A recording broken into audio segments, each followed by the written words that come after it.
First thing we're going to do is turn the bike on, let the engine oil heat up so it's more viscous, so it drains easier.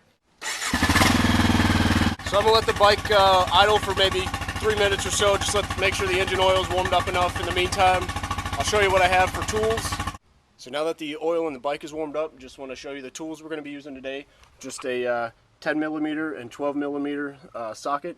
I have some paper towels to use, as well as I'm using Mobil 1 synthetic. It is probably one of the more expensive oils out there on the market, but it's worth it. The engine's the lifeblood of your machine, and you keep it running. You can trust it. I also have an oil pan here, and then a container to put the oil in when I'm done. On Hondas, the oil goes into the frame actually, so we're going to take this off to let it breathe.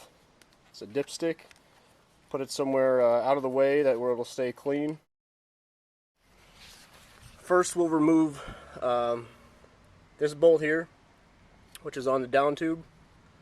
We'll let that drain, and then we'll go back here and remove this left crankcase bolt. There'll be some oil that comes out of it right here.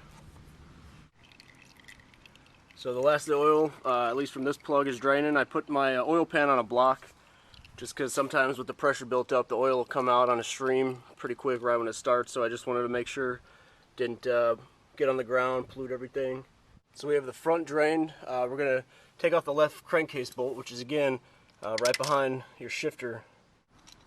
A little more recessed in there where the bolt is, so I put an extender on this 12mm. Alright, so that's broken. One thing I do when I'm taking it out, as the threads are almost at the end, you can kind of feel it, so I kind of push it in for the last couple of rotations and then just pull it out. That way it holds the oil back, doesn't get all over your hand and stuff, and you're sure that you're not going to drop it in there. So the oil's done draining for the bike. We have both of these bolts put back on. What we're going to do is we're going to put 1 quart in here again. The capacity is 1.9 liters on this bike, 1.9 quarts, so that's why we got 2. So I added one of the quarts in part of the second quart, and now I'm going to remove the funnel, put the dipstick back in, let the bike run for a little bit, let the oil circulate, get in the engine, and then shut it off and add the rest of the oil. So pretty quick, pretty easy.